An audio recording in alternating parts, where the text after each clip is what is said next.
রাত্রে শুইবার সময় বিছনায় যখন যাবেন আজকের থেকে আমলটা শুরু করবেন। আমিও ইনশাআল্লাহ ওয়াদা করতেছি, আপনারা ওয়াদা করেন। কুল হুয়াল্লাহ 3 বার, কুল আউযু বিরাব্বিল ফালাক 3 বার, কুল আউযু বিরাব্বিন নাস 3 বার। এই 3 বার প্রথম কুল হুয়াল্লাহ 3 বার পইরা হাতের তালুতে ফু দিয়া সারা শরীরের মধ্যে মুছবেন। আবার কুল আউযু বিল ফালাক 3 বার পইরা হাতের তালুতে ফু দিয়া সমস্ত শরীর মুছবেন। কুল আউযু বিরাব্বিন নাস 3 বার পইরা হাতের তালুতে ফু দিয়া শরীর মুছবেন। আল্লাহ পাক বলেন, চোরের থেকে বাঁচা থাকবা, শয়তান থেকে বাঁচা থাকবা, তোমার জান মালের হেফাজতের জিম্মাদারি আল্লাহ হবে। বাবা, আমগো এত টাকা পয়সা দিয়া পাহারাদার রাখার মতো ক্ষমতা কি আছে? আল্লাহ পাক বলে, তোর পাহারাদারি আমার ফেরেশতারা করবে। তুই আমল কর, দেখবি তোর আমলের উসিলায় তোর গুনাহ মাফ হবে, শান্তিতে ঘুমাইবা, রাত্রে ফেরেশতারা পাহারাদারি করবে। এই জন্য আয়াতুল কুরসিটা শিখা নিবেন। এটা এত সওয়াব, এত সওয়াব। প্রত্যেকটা ফরজ নামাজের পরে সালাম ফিরাইয়া একবার আয়াতুল কুরসি পাঠ করলে আল্লাহ রসুল বলছেন, এই মরতে দেরি, জান্নাতে যাইতে দেরি হবে না। শুধু তার মৃত্যু হয় না দেখে সে জান্নাতে যাইতে পারে না। বাবা, এত বড় গুরুত্বপূর্ণ একটা আমল। আমরা আয়াতুল কুরসি মুখস্থ করতে 1 সপ্তাহ লাগে না। আপনি সুন্দর করে কাগজে লেখা বাংলাতে হইল পকেটে রাখেন, 1 শব্দ করে করে ফজরের নামাজ যে মসজিদে পড়েন, ইমাম সাহেবকে বইলা দিলে হুজুরে 1 শব্দ 2 শব্দ করে করে আপনাকে যদি ডেইলি একটু পড়ায়, 1 সপ্তাহে আপনাদের প্রত্যেকে যে যেখানে নামাজ পড়ে, ফজরের নামাজ আল্লাহ তৌফিক দিলে পড়বেন তো ইনশাআল্লাহ মসজিদে, চেষ্টা করবেন। আর একান্ত মসজিদ দূরে হলে একটু আপনি এটা একজন হুজুরকে দিয়া আরবি পড়তে না পারলে আপাতত বাংলায় হইলেও লেখেন, লেখা 1 শব্দ পরে শুদ্ধ করে নেবেন হুজুরের কাছে। 1 শব্দ 2 শব্দ বইলা বইলা আল্লাহু লা ইলাহা ইল্লা হুয়াল হাইয়ুল কাইয়্যুম, এটাতে আপনি 15 বার 20 বার 25 বার পড়েন।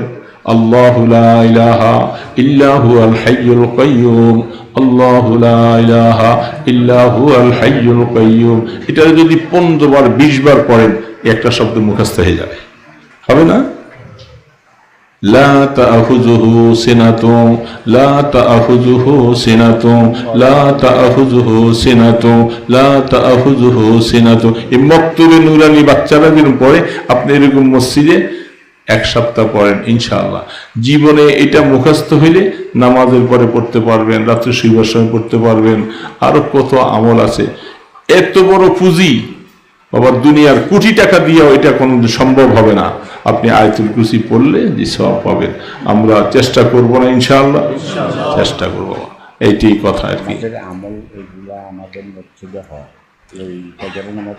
এই হওয়ার দ্বারা লাভ নাই। আমি যেটা বলছি শোনেন, আপনি আমল মসজিদ পর্যন্ত করলেন, এখন রাত্রে শুইবার সময় ওনার কে পড়াইবো? মাশাআল্লাহ, কথা হইল এটা সবক শুধু পড়ানো নয়, সবক নিতে হবে, বুঝেন নাই? আপনি সবক দিয়া দিলেন, আবার মাঝে মধ্যে ওনাদের থেকে শুনবেন। আপনি হুজুর একটু মেহরবানি করে আপনি শোনান, আপনি শোনান, আপনি শোনান। এইভাবে ছাত্রদের মতো সবক দিতে পারবেন না আপনারা? না শরম করবে? আরে বাবা, শরম করলে তো আপনি শিখতে পারবেন না। আপনি এখন সৌদি আরব যাইতে হলে যদি আপনার এগুলি কিছু শিখাইতে হয়, ওইখানে তো আপনি শরম লাগে না? হ্যাঁ, এখন আপনি আখিরাতের পুঁজি নেওয়ার জন্য শরম করলে শিখতে পারবেন না। রাত্রে শুইবার সময় ঘুমের দোয়াটা আল্লাহুম্মা বিইসমিকা আমুতু আহইয়া, শুইবার সময় বালিশের মধ্যে মাথা রাইখা এই আয়াতুল কুরসি পড়েন। তারপরে আস্তাগফিরুল্লাহ 3 বার পড়তে পারবেন। আল্লাহ সুবহানাহু তাআলা কোরআন শরীফ বলতেছেন যে আমি যার জন্য ভালাই চাই তাকে অনেক সময় পুত্র সন্তান দেই, আবার কাহাকেও আমি মেয়ে সন্তান দেই, কাহাকেও আমি আবার বাঁধা রাখি, তাকে কোনো সন্তানই দেই না। তো আমার আল্লাহ পাকের ফয়সালার উপরে রাজি থাকা, এটা ঈমানের পরিচয়। কোনো ঈমানদার এই ব্যাপারে অসন্তুষ্ট হওয়া, এটা কুফুরির আলামত। যেমনটা আগের জমানায় কাফের মুশরিকেরা, আপনার খান চা খান, কাফের মুশরিকদের কাছে যদি এইভাবে মেয়ে সন্তানের সংবাদ দেওয়া হতো, তাদের চেহারা মলিন হয়ে যেত, তারা অসন্তুষ্ট হয়ে যেত। কোরআনে আল্লাহ পাক বলছেন, ওয়াইজা বুশশিরা বিল উনসা যাল্লা ওয়াজহু মুসওয়াদ্দা। কাহাকে যদি মেয়ে সন্তানের ব্যাপারে সংবাদ দেওয়া হতো, তাদের চেহারাটা কালো হয়ে যেত। তারা মেয়ে সন্তান পছন্দ করে না। অথচ আল্লাহ রসুল কি বলছেন, আমি আল্লাহ যাকে একটা মেয়ে দিয়েছি, দুটা মেয়ে দিয়েছি, তিনটা মেয়ে দিয়েছি, সে এর উপরে সন্তুষ্ট আছে এবং মেয়েগুলাকে লেখাপড়া শিখাইয়া মানুষ বানাইয়া তাদেরকে সৎপাত্রস্থ করেছে। কিয়ামতের ময়দানে ওই মা বাবা এই মেয়ে তিনটার উসিলে আল্লাহর জান্নাতে চলে যাবে। একজন সাহাবী জিজ্ঞাসা করলেন, ইয়া রাসূলুল্লাহ, যদি দুইজন হয়? রাসূল বলেন, দুইজন হলেও। তাহলে মেয়ে সন্তান জন্মগ্রহণ করার পরে খুশি থাকা, এটা ঈমানদারের পরিচয়। ঈমানদার ছেলে হলে শুধু খুশি হবে আর মেয়ে হইলে বেজার হয়ে যাবে, এটা কাফেরদের আলামত, ঈমানদারের আলামত না। পুত্র সন্তান যেমন আল্লাহ পাকের নেয়ামত, মেয়ে সন্তানও আল্লাহ পাকের নেয়ামত। অনেক অনেক সময় এগুলি উল্টা। হাদিসের মধ্যে আসছেন, গতকাল পরশু আমি বুখারী শরীফের হাদিসের দর্শে এই কথাটা দেখেছি। হযরত সাদ ইবনে মুআয রাদিয়াল্লাহু তাআলা আনহুর কথা। আমি কিছু ভূমিকা বলতেছি, অসুবিধা হইতেছে না তো? হযরত সাদ ইবনে মুআয রাদিয়াল্লাহু তাআলা আনহু অনেক বড় একজন সাহাবী ছিলেন, অনেক বড় সাহাবী। আল্লাহ পাক তাকে অনেক সম্পদ দিয়েছেন, তাকে গৌরব দিয়েছেন, অনেক ফজিলত দিয়েছেন। তো তিনি একদিন রহমতে দো আলমের কাছে যাইয়া বলতেছিলেন, ওগো আল্লাহ রসুল, আমি আমার এলাকার সমস্ত মানুষের উপরে আমি অনেক ভালো কাজ করি, তাদেরকে খোঁজখবর নেই, তাদের অর্থর ব্যবস্থা করি, সব কিছু আমি করি। এমনকি কোনো দুশ্মনদের পক্ষ থেকে কিছু আক্রমণ আসতে চাইলে আমি সেটা প্রতিহত করার ব্যবস্থা করি। এই কথাটা তিনি মনে মনে আইনা তিনি আল্লাহ রসুলের কাছে বলতেছেন। আল্লাহ রসুল হাদিসের ইবারত বুখারী শরীফে যা আসছেন, সেইখানে তিনি বলতেছেন, ফজলু মান দুনাহু, অন্যদের তুলনায় আমি গনিমতের মাল বেশি পাবো, কারণ আমি অনেক কাজ করতেছি সামাজিকভাবে। বুঝে আসতেছে তো কথা? সামাজিকভাবে আমি অনেক কাজ করতেছি, সেই হিসাবে গনিমতের মাল, যুদ্ধের মধ্যে লব্ধ মাল যেটা, এটা আমি একটু বেশি পাওয়ার কথা। এই কথাটা আপনার সামনে আমার সামনে বলছে এমন নয়, রহমতে দো আলম হাবিবে কিবরিয়া মুহাম্মদ রাসূলুল্লাহ সাল্লাল্লাহু আলাইহি সাল্লামের সামনে বলতেছেন। আল্লাহ রসুল সাথে সাথে জবাব দিলেন, তুমি এই মাস শোনো, তুমি কিছু কাজ করছো, কাজ করতেছো, আমি রসুল বলতেছি তোমাদের মধ্যে যারা দুর্বল আছে, তুরযাকুনা বিযুআফাইকুম, আল্লাহ রসুল বলেন, মনে রাখবেন কথাগুলি, কথা প্রসঙ্গে আমি কথাটা বলতেছিলাম। বুখারী রাহমাতুল্লাহ আলাইহি হাদিসগুলি আনছেন। তোমাদের মধ্যে যারা দুর্বল মানুষ, কামাই করতে পারে কম, মেয়েরা যারা আছে ওরা এরকম বাবার সংসারে তত বেশি কাজ করতে পারে না, আবার কিছু সন্তান আছে হয়তো অন্ধ, কিছু সন্তান আছে লুলা, এরকম এরকম মানুষ যারা আছে, ঘরের বাবা অথবা ভাইয়েরা তারা মনে করে যে এগুলি আমাদের সংসারে একটা বোঝা, সে বসে বসে খায়, কামাইও করতে পারে না, এই মেয়েগুলিও সমাজের মধ্যে আমার সংসারে একটা বোঝা, এটা মনে করে। আল্লাহ রসুল বলেন তুরজাকুনা বিজুআফাইকুম, অথচ আল্লাহ সুবহানাহু ওয়া তাআলা বলেন তোমার ব্যবসায়, তোমার চাকরিতে, তোমার ক্ষেত খামারে বরকত যে হচ্ছে, এই বরকতটা এদের উসিলায় বরকত হইতেছে। যারা এরা দুর্বল, এই দুর্বলদের উসিলায় আল্লাহ তোমার কামাইয়ের মধ্যে বরকত বাড়াই দিতেছে। তাহলে তুমি যদি তাদের উপরে এরকম কিছু ভালো কাজ করার কারণে গনিমতের মাল তুমি ডবল চাও, তাহলে তারা যে দোয়া করতেছে, তাদের দোয়ার উসিলায় তোমার যে কামাইতে বরকত হইতেছে, তারাও তো দ্বিগুণ পাওয়ার কথা। হযরতে সাদ ইবনে মুআয রাদিয়াল্লাহু তাআলা আনহু মাথা নিচু করে আফসোস করলেন, হায় আমি এই ধারণাটা যে করলাম এটা ভালো করি নাই।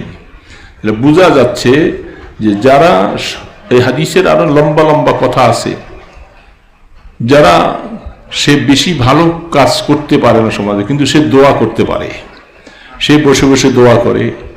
বাবা বুড়া হয়ে গেছে, কাজকর্ম করতে পারে না, সে দোয়া আছে। মা কাজ করতে পারে না, সে দোয়া করতেছে।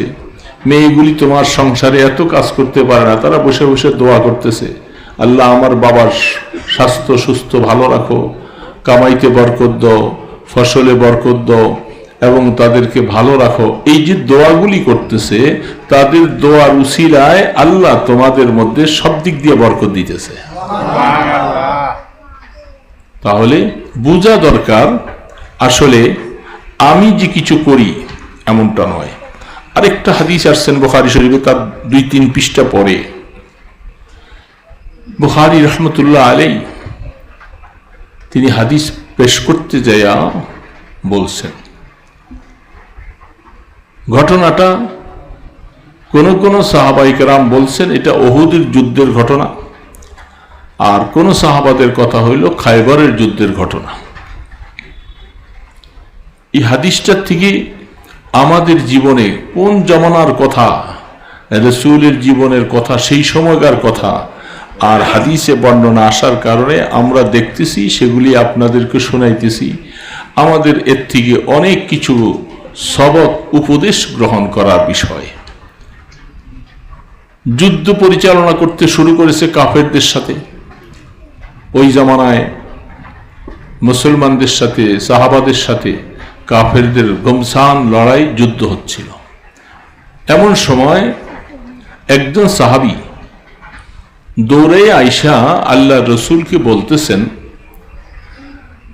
একজন লোকের প্রতি ইশারা করে তার নাম ধরে বলতেছেন, ওগো আল্লাহ রসুল, আজকা আমাদের মধ্য থেকে ওই লোকটা যে বলিষ্ঠ ভূমিকা রেখে সাহসিকতার সাথে যুদ্ধ চালাইয়া যাইতেছে, আজকের দিনে সওয়াব মনে হয় সবকিছু সেই পাবে, এত বেশি বাহাদুরের সাথে যুদ্ধ করতেছে, সওয়াবগুলি সব সেই পাবে। সাহাবায়ে কেরাম শুনতেছেন, তার কথা খুব বল বিক্রমের সাথে, সাহসিকতার সাথে কাজ চালাইতেছে, কাফেরদের সাথে লড়াই চলছে। এমন সময় কথা বলা শেষ, হাবিবি কিবরিয়া রহমতুল আলম মুহাম্মদ রাসূলুল্লাহ সাল্লাল্লাহু আলাইহি ওয়াসাল্লাম তিনি সাথে সাথে বললেন, ওয়াহুয়া মিন আহলিন নার। কঠিন শব্দ। সাহাবারা, যার সম্পর্কে তোমরা এতক্ষণ এই যে প্রশংসা করলা, ওই লোকটা তো জাহান্নামী। কি হলো বলেন তো? এত প্রশংসাওয়ালার ব্যাপারে যখন আল্লাহর হাবিবের পক্ষ থেকে, দুনিয়ার কোনো মানুষ না, যার কথা দুনিয়া সব পাল্টে যেতে পারে, তার কথা পাল্টাবার কোনো সুযোগ নেই, তিনি যখন এই কথা বলে ফেললেন, ওয়াহুয়া মিন আহলিন নার, যার সম্পর্কে বলতেছো সে তো জাহান্নামী, সাহাবায়ে কেরামের চোখ বড় বড় হয়ে গেছে। আশ্চর্য কথা, যার এত প্রশংসা চললো, আজকের দিনের সওয়াব সব সেই পাবে, আর তার ব্যাপারে রাসূল ঘোষণা দিয়ে দিল যে সে জাহান্নামী। চোখ বড় হয়ে গেছে। কিন্তু দুনিয়ার কোনো মানুষ বলে নাই, রসুল বলছেন, এই কথার উপরে কোনো প্রতিবাদ করার ক্ষমতাও কারো নাই। সাহাবাই কেরাম মাথা নিচু করলেন, একই ব্যাপার। এখন প্রশ্ন এখন আর করলেন না। একজন সাহাবী বলতেছেন, আমি দেরি করলাম না, সাথে সাথে ওই লোকটার অবস্থা দেখার জন্য আমি তার পিছে পিছে যাচ্ছি। কেন রসুল তার সম্পর্কে জাহান্নামের কথাটা বলছেন? আমি দেখি সে কি করে। সে তো যুদ্ধের ময়দানে, অথচ জেহাদের ময়দানের মধ্যে যে সমস্ত সওয়াব জেহাদের ময়দানে সাহাবায়ে কেরামের জীবন চলে যাচ্ছে, শহীদ হয়ে যাচ্ছে, সেই জায়গার মধ্যে তো তার ঘোষণাটা আসার দরকার শহীদের ঘোষণা। শহীদের ঘোষণা না এসে উল্টা আসলো কি সে জাহান্নামী। সাহাবায়ে কেরাম সবাই খামোশ, আর ওই লোকটা পিছে পিছে যাচ্ছে। ফালাম্মা ওয়াকাফা ওয়াকাফা ওয়াসারা সারা, হাদিসের মধ্যে ইমাম বুখারী রাহমাতুল্লাহ আলাইহি বলেন, সে যেখানে দাঁড়ায় আমিও তার পিছে দাঁড়াই, সে যেখানে চলতে থাকে আমিও চলতে থাকি। এই অবস্থায় চলতে চলতে চলতে চলতে হঠাৎ করে দেখা হলো বিপক্ষের পক্ষ থেকে তরবারির আঘাত আসলো, সে মাটিতে পড়ে গেল। তো আমি চেষ্টা করলে তার ঘাতক যে আছে তাকে আক্রমণ করতে পারতাম, কিন্তু আমার মায়া লাগলো না, কারণ তার ব্যাপারে রাসূল ঘোষণাটা কঠিন দিয়ে ফেলছে। কথাটা বুঝতেছেন তো? খুব মনোযোগ সহকারে বুঝলে বোঝা যাবে। বুখারী riwayat আমি বলছি। সে মাটিতে পড়ে গেল, বিষাদ জ্বালানায় ক্ষুধা কষ্ট পাচ্ছে। আমি দাঁড়িয়ে দেখতেছি কি করতেছে। কিছুক্ষণ পরে সে যখন যন্ত্রণা টিকতে পারে না, জান যায়ও না, সহ্য করতে পারে না, এই অবস্থায় তার হাতের তরবারিটা, ধারালো তরবারিটা মাটির মধ্যে এইভাবে ডাকটা গাড়াইছে, তার মাথাটা উপরের দিকে দিছে, দিয়া মাথাটার মধ্যে এই বুকের মাঝখানে এই জায়গাটা লাগাইয়া জোরে চাপ দিয়া আত্মহত্যা করে মরে গেছে।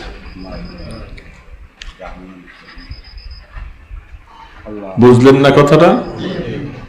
সহ্য করতে পারে না, বাস। ওই ব্যক্তি দৌড়ে আইসা আল্লাহ রাসূলকে বলে, আশহাদু আন্নাকা লা ইলাহা ইল্লা আশহাদু আন্নাকা রাসূলুল্লাহ। তিনি আইসা আল্লাহ রাসূলকে বলে, ইয়া রাসূলুল্লাহ, আমি সাক্ষ্য দিচ্ছি আপনি যে আল্লাহর রাসূল, কোনো সন্দেহ নাই। রাসূল বলেন, বিমাজাক, কি কারণ? বলে, কারণ এই যে একটু আগে যার ব্যাপারে আপনি বলছিলেন ওহুয়া মিন আহলিন নার, সে জাহান্নামী, এই ঘটনা ঘটছে। রাসূল তখন বললেন যে, দেখো,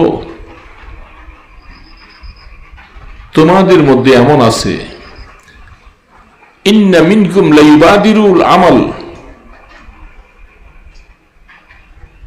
ওয়া ইয়ামালুল মিন আহলিল জান্নাহ ওয়া হুয়া ফিন নার।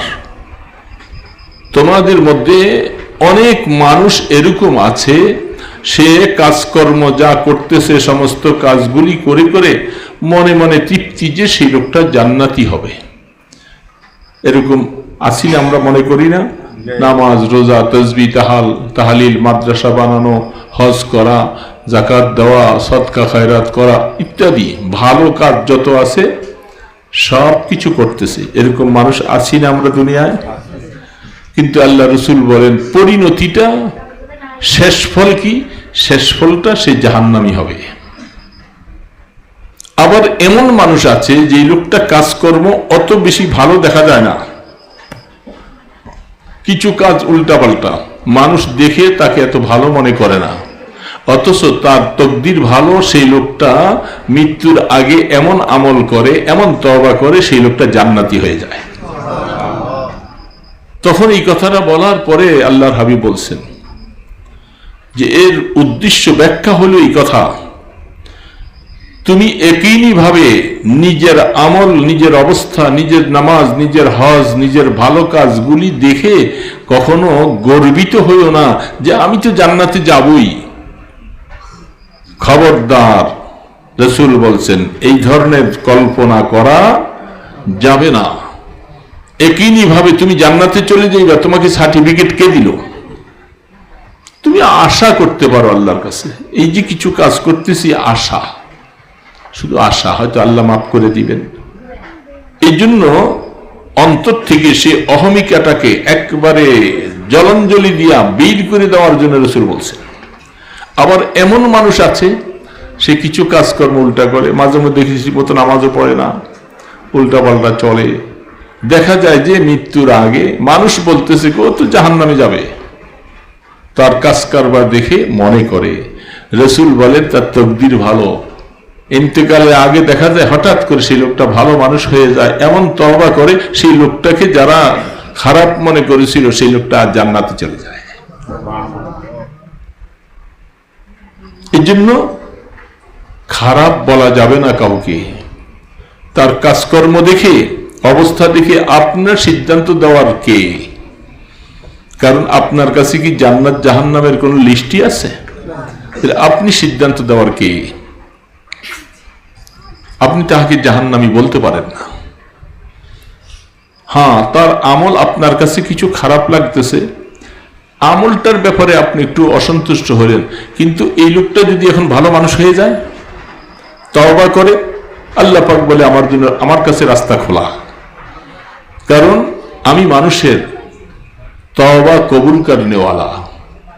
যখনই কোনো মানুষ ভুল পথ থেকে ফিরে আইসে আমার কাছে আসতে চায় আর আমার কাছে মাপ চায়, যখন তওবা করে, আমি আল্লাহ তার জন্য হেদায়েতের রাস্তা খুলে দেই। হাত্তা ইউগারগির, হাদিসের মধ্যে আসছেন।